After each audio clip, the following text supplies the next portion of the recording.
Working on the train, yes, I've been in RMIT for quite a few years. Been mostly doing the waterfall methodology.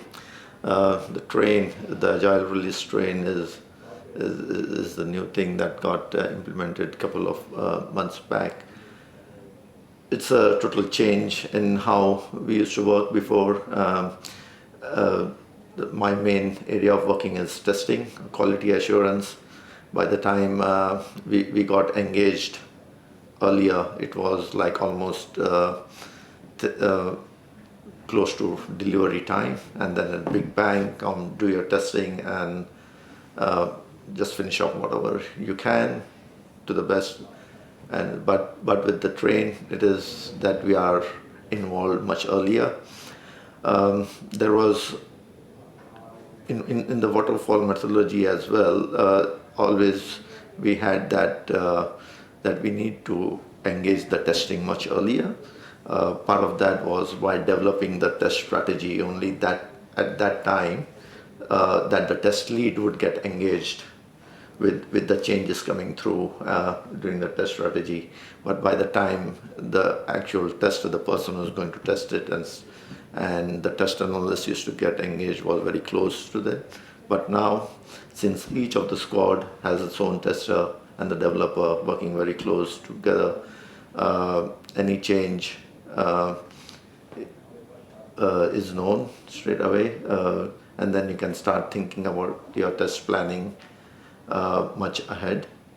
There is potential of even writing your test scripts before things are developed.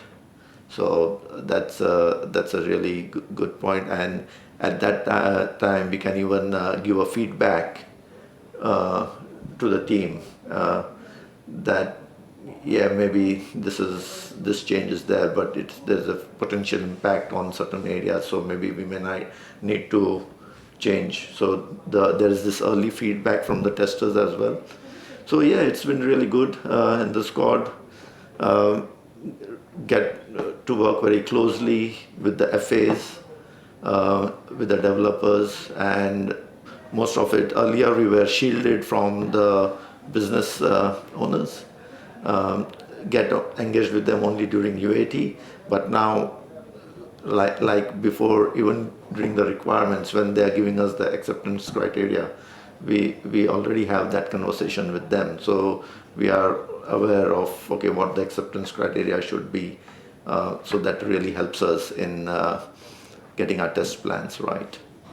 The main change is the test planning, and it's really because of the short iterations.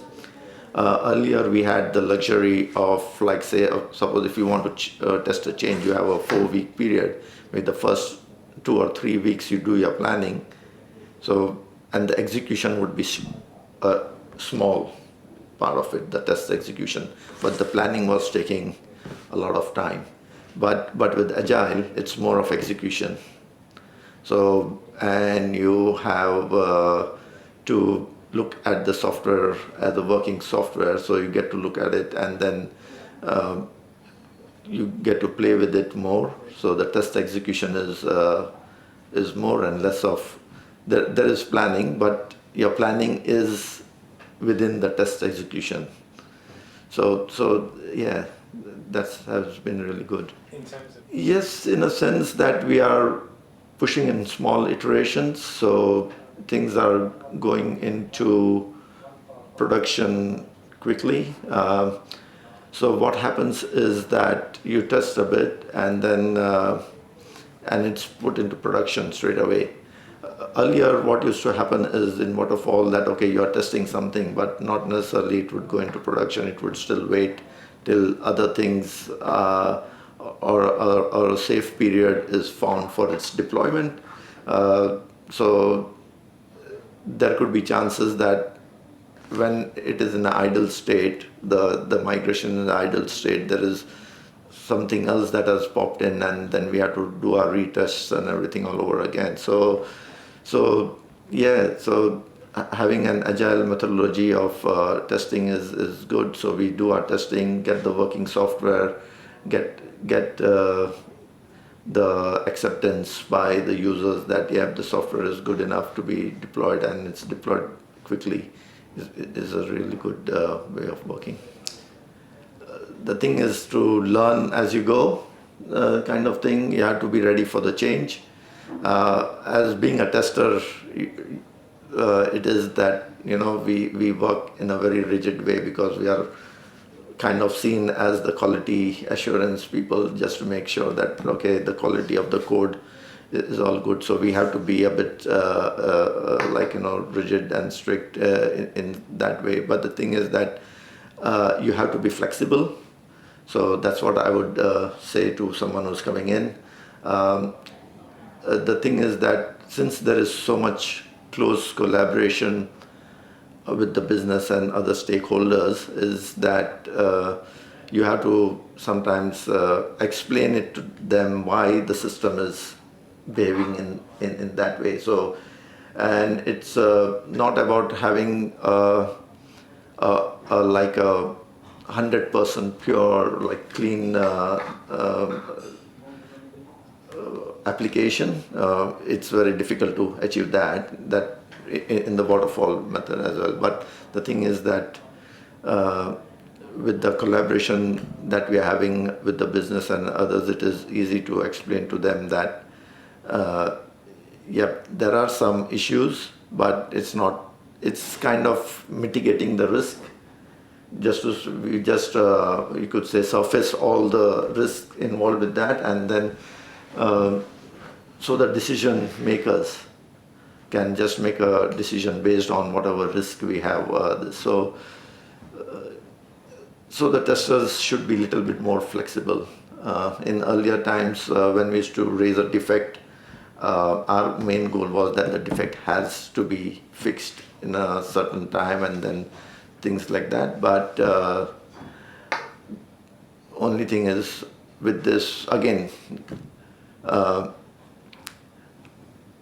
there is to be a stop. So you have a defect, severity, whatever defect, high defect as well, yeah, it can't go to production. Okay, so there was that kind of thing. But the thing is now here is that, okay, we find a defect, we collaborate with the business and then say there is a certain risk, but maybe it's not all that risky. We'll get it fixed in the next iteration.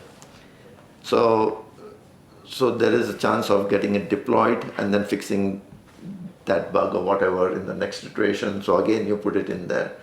Earlier, we had to put a stop of not migrating, because what would happen is that once a defect is migrated into production, it would take maybe a month or so to get it fixed. So there's more time of it living in production is not good. But since we are having this iterative method, so it is easy to get the defects fixed once it's in production as well, within a week or so, get that bug fixed. So it's really nice with this continuous deployment and stuff like that. So, but again, it is with the consent of the business. That's like an underlying thing. So yeah, so in that way, I would tell a tester that, okay, you be a bit flexible. You'll find issues, but that doesn't mean that we have to be very rigid on that and not. Maybe the people who know me may be finding a different denzil. Yeah, so yeah, maybe, I don't know. Yeah, that's it. I was the test lead in the waterfall method. Again, it was like all the testers were within one team, and then we used to allocate testers according to the requirement of what project needs were and stuff like that. But here, everyone has their own squads. So at least if there is a change that needs to be migrated, doesn't have to wait for a tester, for a resource to be available. You already have your testers and FAs already within that, so you know that, okay, this is the time that you're going to get delivered. Earlier, if there was a change put in, there were so many dependencies on resources being available. So it was very difficult to pinpoint when things can go into production. Uh, yeah, and it's always have projects getting delayed and stuff like that. But now, at least within Agile, and again, there is every 2 weeks there is deployment and stuff like that. So we can definitely say that, yeah, things can keep on moving. The change would be earlier you have that 1 week of testing to be done and you already know that, okay, in 1 week's time what you're going to do. But now when you come in daily, at least you know what you're going to do, but suddenly there would be a change and then you have react to that change at that moment. So that's all about Agile.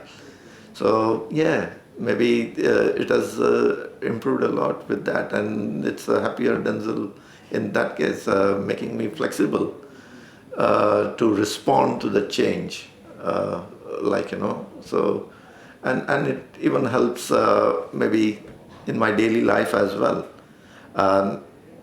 I mean, at home as well, how you work is the similar kind of denzil you'll find at home, being rigid with your son and something like that, and then suddenly say, oh no, denzil, now respond to the change.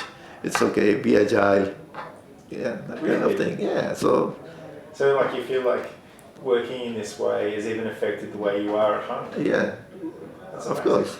That's amazing. Yeah.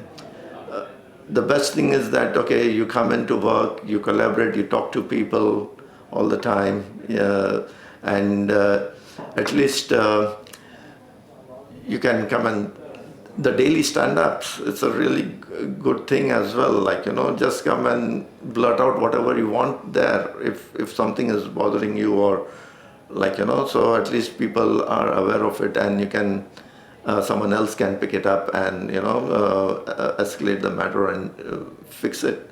Earlier, if you couldn't talk to anyone, or if there was an issue or something that I found during my test analysis, to go to an FA to check, saying, oh, is this right or wrong? I have to wait for a response. I couldn't just walk over to a desk and say, what do you think of that? I would be said, oh, yeah, I'm busy with something else.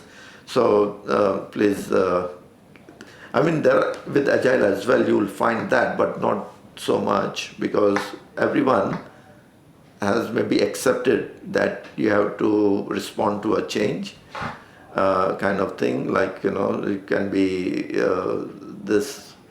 someone could come and ask you something, clarify, you just have to switch off for a minute and then do that. So it's really good. I mean, that's what it is. I used to communicate by emails more, but now it is more verbal. And again, we have, I'm in part of a squad. So I have the developers, FAs, and BAs just around my table. So I don't have to send an email to them. I can quickly stand up and ask a question and say, oh, what about this? So it's easily accessible. The thing is that when you sit and write an email, you have to be careful with what you say in the email. So it's handy when you can just ask the question straight away. You don't have to think that much. Only thing is that you lose unless you put in notes, you lose the conversation. But that's fine until, if you pick it up and then record it somewhere in your test scripts or wherever, or in a rally, put in a note in there. So it's covered. So it's great. It's the talking and listening to people and collaborating, being face to face is really nice as well.